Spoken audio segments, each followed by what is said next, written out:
Guys आज इतना अच्छा मौसम हो रहा है तो हम छत पे आए हैं। शाम है पर हवा थोड़ी थोड़ी चल रही है तो इट्स बेटर। हम वैसे ही वॉक कर रहे हैं, इतना अच्छा वेदर हुआ है इसलिए, वरना बहुत गर्मी होती है। और मम्मा पुदीने का कुछ कर रही है, मुझे नहीं निकाल रही हूँ जो बैड वाली बूटियाँ आ गई हैं इसके इस ये यहाँ पे भी है, ये वाली नहीं है मम्मा? नहीं। हाँ जी, तो बस मनी प्लांट।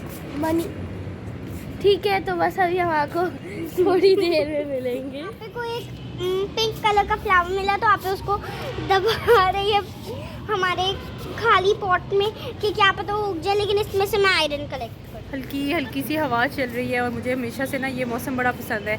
जब एक तो सर्दी जाके गर्मी आ रही होती है तब भी, और जब गर्मी जाके सर्दी आ रही होती है तब तो बहुत ही ज़्यादा।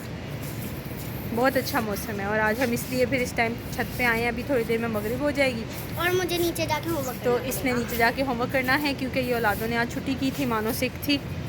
तो अरवा भी छुट्टी इसलिए करा ली थी कि अरवा की क्लास में भी कोई बच्चे सिक हैं और स्कूल में भी काफ़ी बच्चे जो है ना वो फ्लू वगैरह का इशू है और 1 वीक के बाद इनके टेस्ट हैं, अक्टूबर टेस्ट। तो इस वजह से फिर मैंने अरवा को भी छुट्टी करा दी। ये जो अब आप देख रहे हैं जी, ये मानो बनी हुई है डिलीवरी बॉय और ये कैप्स लेकर आई थी, ये मैंने आपसे शेयर भी की थी जिस पे इन्होंने पेंट्स किए थे उसे मार्कर से। और ये डिलीवरी बॉय बनी हुई अरवा के लिए लेके आई है। बच्चे जब घर पे होते हैं ना तो उनको कोई ना कोई ऐसी एक्टिविटी चाहिए होती है कि वो बिज़ी रहें, तो फिर मैं इनको ऐसी चीज़ों के तरफ लगा देती हूँ कि एटलीस्ट थोड़ा सा ये अपनी बॉडी को हिलाएं जुलाएं, बजाय इसके कि बैठ के सिर्फ स्क्रीन देखती रहें। तो ये जी अब अरवा के लिए जो है पार्सल आ गया और उसको ओपन कर रही है। तो बस इसी तरह खेलते हंसते जो है वो टाइम गुजर जाता है। और शाम के टाइम पे आसिफ लेकर आए थे ये फ्राइज़, लेके आए थे बाहर से और लाए तो बच्चों के लिए थे, लेकिन एक्चुअली बच्चे दोनों थोड़े थोड़े बीमार थे तो किसी का भी मूड नहीं था, तो अनफॉर्चुनेटली मुझे ही खाने पड़े। The next day. हर किसी की अपनी अपनी स्किन केयर रूटीन होती है। कुछ लोग बहुत ज़्यादा प्रोडक्ट्स यूज़ करते हैं और कुछ मेरे जैसे होते हैं जो मिनिमम प्रोडक्ट्स के साथ जो है ना वो गुजारा करने की कोशिश करते हैं। मेरी स्किन एक्नी प्रोन है, ऑयली बहुत ज़्यादा है, तो मैं हर चीज़ मुंह पे यूज़ नहीं कर सकती। लेकिन अब कुछ अरसे से जब से मैंने टी ट्री ऑयल यूज़ करना शुरू किया है बॉडी शॉप का, तो मेरी स्किन काफ़ी बेहतर हो गई है। तो ये सबसे पहले मैं लगाती हूँ मुँह धो के स्पाई ना बॉटल का रोज़ वाटर है। ये बहुत ही अच्छा है, ना इसकी वो तेज़ सी जो है वो स्मेल है, तो ना ही इसका उस तरह का इफ़ेक्ट आता है चेहरे के ऊपर। तो ये जो मैंने दूसरा आपको दिखाया ये मैलिक एसिड सीरम था जेन फार्म का, ये भी एक्नी वाली स्किन के लिए है। और ये टी ट्री ऑयल है वसीम बादामी का, जो कि मैंने लिया था ये सोच के कि मेरा वो बॉडी शॉप का ख़त्म हुआ था, तो ये मैंने सोचा कि मैं ये ट्राई करती हूँ, बट मुझे कुछ ख़ास पसंद नहीं आया। और ये मॉइस्चराइज़र आपने जो देखा है ये BBA बाय आमना का है। ये अब मैं अप्लाई कर रही हूँ। ये देखें मैलिक एसिड सीरम में बस इतना थोड़ा थोड़ा सा मैं लगा लेती हूँ और उसके बाद मैं उसको एब्जॉर्ब कर देती हूँ। इसी के ऊपर मैंने जो है वो ऑयल भी लगाना है, जो कि टी ट्री ऑयल वसीम बादामी का मैंने आपको दिखाया था। ये अब मैंने ऑयल ले लिया, वो मैं अप्लाई कर रही हूँ, लेकिन इसकी बहुत ऑयली लुक है। नॉर्मली जो मैं यूज़ करती हूँ बॉडी शॉप का वो बहुत अच्छा है, वो वोलेटाइल है और वो स्किन पे बिल्कुल एब्जॉर्ब हो जाता है, वो ऑयली इफ़ेक्ट नहीं छोड़ता है। तो इसको मुझे हमेशा फिर कॉटन स्वैब से जो है वो वाइप ऑफ करना पड़ता है। अब ये मैं लगाने लगी हूँ ब्यूटीफाई बाय आमना का मॉइस्चराइज़र। ये इतना अच्छा मॉइस्चराइज़र है कि मैंने कभी लाइफ में नहीं सोचा था कि मेरी एक्नी प्रोन स्किन है तो मैं कोई मॉइस्चराइज़र यूज़ करूँगी अपनी स्किन पे, लेकिन इसकी मैं एडिक्टेड हुई पड़ी हूँ। बहुत अच्छा मॉइस्चराइज़र, बल्कि इसको मेरे बच्चे भी यूज़ करते हैं क्योंकि उन दोनों की ही जो है ना एक्नी प्रोन भी मुझे लग रही है और उनकी ऑयली स्किन भी है। यहाँ पे ये मेरे पास 2 फ्रेगरेंसेस हैं, ये एक जमूर है बाय हिमानी और एक मैं आपको दिखाती हूँ ये वेलवेट वनीला। ये बहुत मज़े की फ्रेगरेंसेस हैं, बिल्कुल हल्की सी हैं और आपके पास से सिर्फ खुशबू, मतलब आपको ख़ुद को आएगी, दुनिया को खुशबू नहीं आती, और यही मुझे एक जो है ना परफ्यूम में चाहिए होता है। यहाँ पे अब मैं पीछे आ गई थी, मैंने वॉशिंग मशीन को थॉरली क्लीन करना था। यहाँ पे मैंने इसमें थोड़ा सा हार्पिक वगैरह लगा के रखा हुआ था इसको, कि अच्छे से ज़रा टूथब्रश वगैरह मारती हूँ मैं इसके अंदर, और मैंने आपको पता है वो रखे होते हैं पेंट ब्रशेस बच्चों के, वो मैं यूज़ करती हूँ।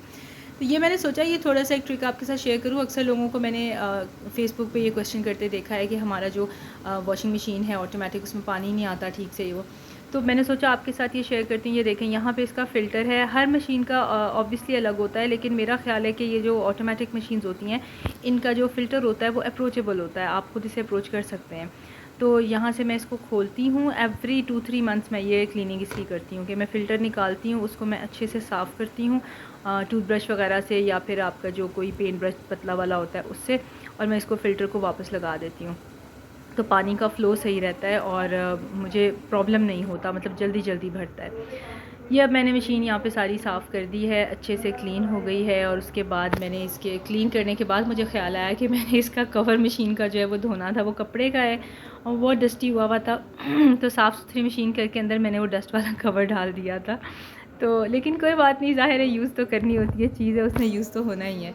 बहरहाल जी, ये सारे काम करने के बाद मैं किचन में आ गई थी क्योंकि बच्चे आने वाले थे और उनका मूड था कि उनको मैं बना के दूँ मैक एंड चीज़। अब एक मैक एंड चीज़ की काफ़ी रेसिपीज़ आपको मिलेंगी इंटरनेट पे, लेकिन जो ये वाली रेसिपी है इससे मैंने बनाया था। ये कुछ ऑब्वियसली मैं क्रिएट नहीं कर रही रेसिपी को, मैंने भी कहीं से 2-4 रेसिपीज़ देखी हुई हैं, लेकिन जो मैं फिर ट्राई करके मुझे जो वर्जन बहुत अच्छा लगता है फिर वो मैं आपके साथ शेयर कर देती हूँ। तो यहाँ पे मैंने थोड़ा सा बटर लिया था। ये टोटली आपकी अपनी चॉइस पे है कि आपने कितनी स्पैगेटी ली है। मैंने स्पैगेटी ऑलमोस्ट स्पैगेटी तो नहीं है, सॉरी, मैकरोनीज़ हैं और वो 2 कप्स लिए हैं मैंने, मतलब यानी अनकुक्ड जो हैं वो 2 कप्स हैं।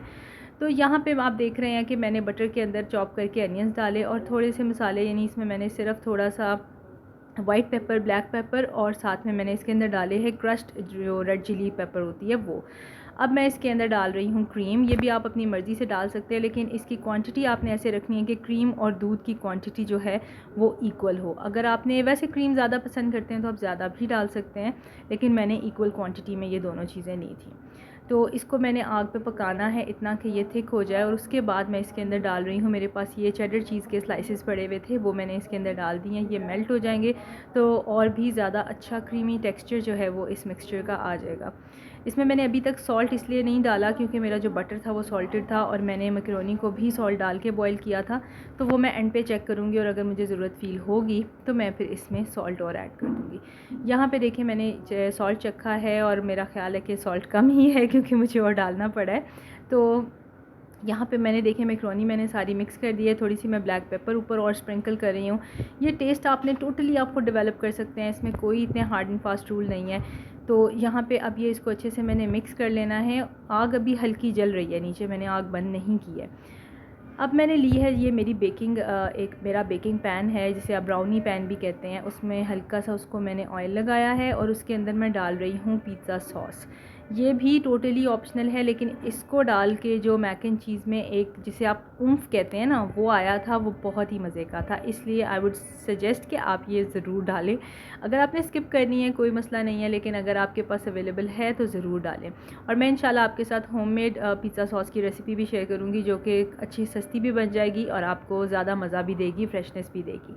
अब उसके ऊपर मैं सारी लेयर कर रही हूँ ये जो मैंने मैकरोनी बनाई थी, ये लेयर करके इसके बाद मैंने इसके ऊपर डाल देना है ग्रेटेड चीज़। और ग्रेटेड चीज़ डाल के उसके बाद मैं इसको जो ब्रॉयलर होता है अवन का आपका ऊपर वाला यानी कि जो पोर्शन होता है उसमें रख के तो मैं इसको हीट अप कर लूँगी। ये छोटी छोटी चीज़ें होती हैं, कोई ज़्यादा आपने देखा है मेहनत भी नहीं लगी। मैकरोनी को जो बॉईल करने का तरीका होता है वो हर पैक के ऊपर गिवन होता है। अगर आपने वो नहीं भी पढ़ना तो आपको मैं एक इन शॉर्ट ये बता दूं कि मैं खुले पानी में थोड़ा सा नमक डाल के मैकरोनी को बॉईल करती हूँ। उसको पानी के अंदर मैं ऑयल नहीं डालती। जब मैं ये बॉईल हो जाती हैं मैं इनको ड्रेन कर लेती हूँ, उसके बाद मैं इनके ऊपर ठंडा पानी गुजार के तो फिर मैं ऑयल डाल देती हूँ। यहाँ पे अब मैंने अच्छे से चीज़ ग्रेट कर दिया है। थोड़ा सा मैंने फ़्रेश ऊपर आपको दिखाया हुआ धनिया लगा हुआ है, वहाँ से मैं फ़्रेश धनिया लेकर आई थी, वो मैंने कर दिया था इसके ऊपर गार्निश। और ये देखिए अब मैंने ये अवन में रख के ऊपर वाला जो उसका चूल्हा है वो जला के मैंने इसको कर लिया। अगर आपके पास अवन नहीं है तो आप ऑब्वियसली ये चूल्हे पे जो एक अवन बनाते हैं पतीली के अंदर उससे भी कर सकते हैं।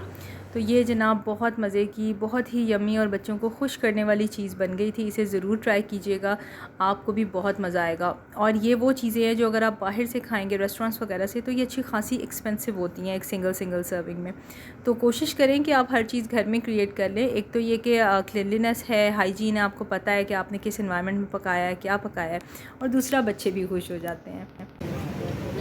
अच्छा, इसने कैट रखनी है और इसको कैट से डर रखा है। वो किसी को कुछ कह रही है, वो बहुत पिद्दी सी है। चिकन कढ़ाई करनी है, वो वाली कैट से अरवा को डर लग रहा है। हाँ फुल करनी ये इतनी बड़ी अरवा और वो इतनी मुन्नी सी कैट। हाँ सादा रोटी ना सारी। आप लोग नान लोगे कि रोटी बेटा? और बाबा अरवा को छोड़ के चले गए। टडा। मैं बिल्कुल भी कैट से अरवा डरती है और बाबा इसको छोड़ के चले गए। आज हमारी निकाह एनिवर्सरी है। मानो मेरा फेस इतना शाइन किस खुशी में कर रहा है। वहाँ से लाइट आ रही है और आपका भी कर रहा है। शाइन हो रहा है। आज हमारे निकाह को हो गए हैं 12 ईयर्स और हम आए हैं खाना खाने। पहले सोचा था फूड स्ट्रीट जाते हैं, लेकिन फूड स्ट्रीट वाला हम ना तो माइंड बना के निकले थे, ना हम कोई हालत बना के निकले हैं, और दूसरा मौसम अभी इतना भी अच्छा नहीं है कि फूड स्ट्रीट पे बैठा जाए। तो फिर हम आगे बढ़ कर आई फेस्टल टाउन, हमारी ऑल टाइम फेवरेट। और मानो इज़ सो हंग्री, मुझे भी बहुत भूख लगी हुई है। मैंने वो भी नहीं खाए थे। हलवा जो है वो कैट से डर डर के बैठ गई और इसने कैट लेनी है, इसने घर में कैट लेनी है और ये कैट से डर रही है। चेक करें ज़रा आप। तो ये थी हमारी ज़िंदगी की कुछ क्लिप्स जो लास्ट वीक की मैंने आपके साथ शेयर की है। बीच में मैंने व्लॉग नहीं भी किया क्योंकि बच्चे बीमार भी हो गए, फिर उनके पेपर्स भी थे। बहरहाल इंशाल्लाह आपके साथ बहुत जल्द एक नेक्स्ट व्लॉग में मुलाकात करेंगे। तब तक के लिए अपना ख्याल रखिए। अल्लाह हाफ़िज़।